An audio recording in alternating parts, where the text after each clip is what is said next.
This day isn't different than any other. Well, not yet anyway. You crawl out of bed, your hair's a mess, a huge yawn stretching your jaws. 5 more minutes and you could be late. So, no time to waste. You blast through your morning routines, skip breakfast, throw on your jacket, and hurriedly close the door. Bang! Darkness. You slowly blink your eyes open. The air smells different, making you feel dizzy. Your ears catch something similar to a Dino movie soundtrack. Once you glance around, though, you realize it looks like a prehistoric world too. It's humid and warm. Everything around you looks green and lush.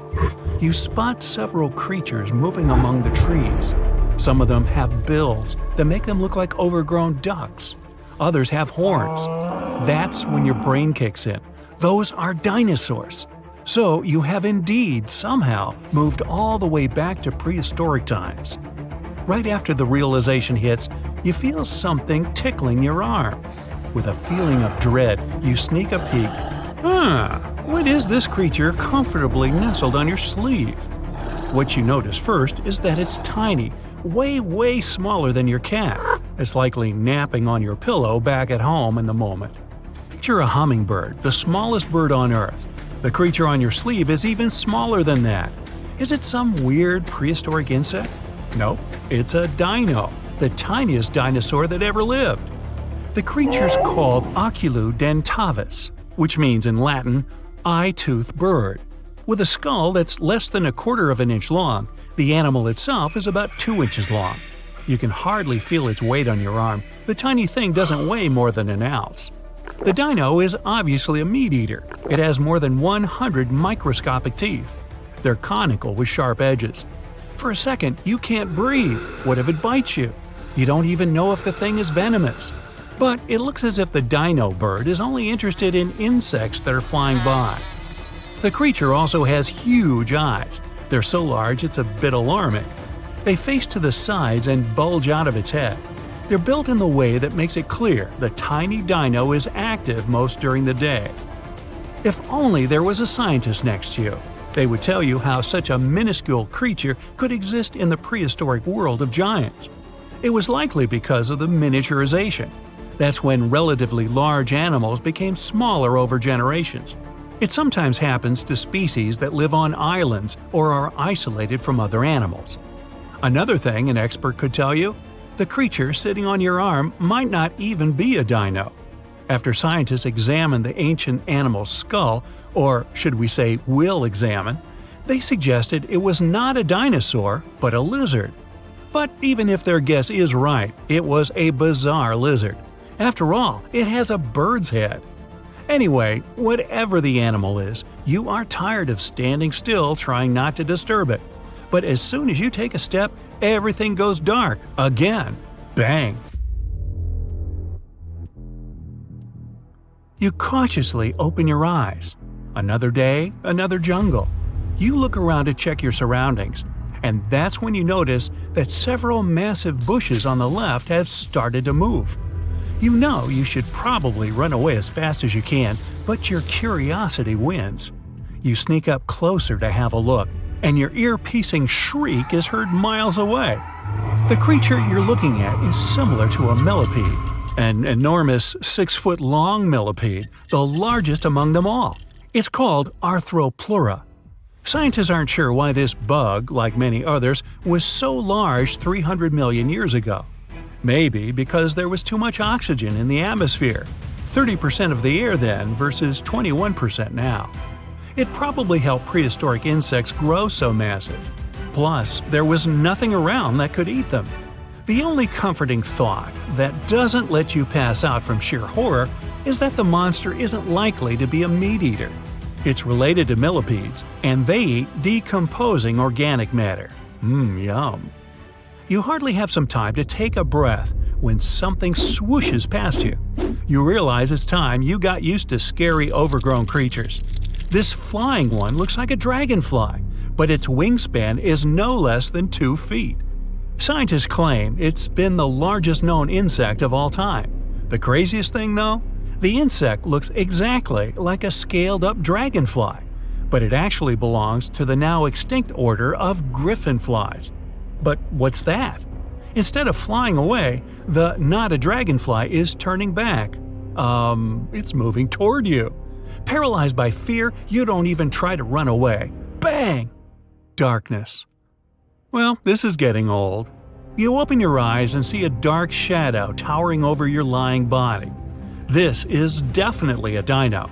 You even know its name, the Stegosaurus. These large dinosaurs lived during the late Jurassic period, around 150 million years ago. They had absolutely amazing plates placed along their spine. The largest were more than 2 feet tall and 2 feet wide. Stegosauruses were heavy, massive, and clumsy. They grew more than twice as tall as an adult person and weighed about 5 tons. At the same time, this huge body was controlled by a tiny brain. It was twice smaller than the brain of a modern dog. It was one of the reasons why the dinosaur was such a slow thing. Some experts claim its maximum speed was no more than 5 miles per hour. Now, before you have time to get afraid, you realize the creature isn't interested in you whatsoever.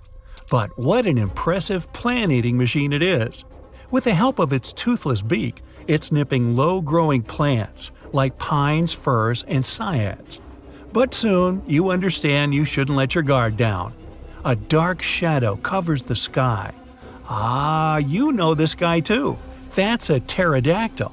It was the first discovered species of pterosaurs, large flying reptiles. The pterodactyl walked on 4 legs and, unlike some other members of its family, it had teeth. By the way, even though pterodactyls were flying creatures, they weren't ancestors of modern-day birds. Those descended from tiny meat-eating dinosaurs that walked on 2 legs and were covered in feathers. Anyway, the creature circling in the air over your head doesn't look as frightening as in the movies.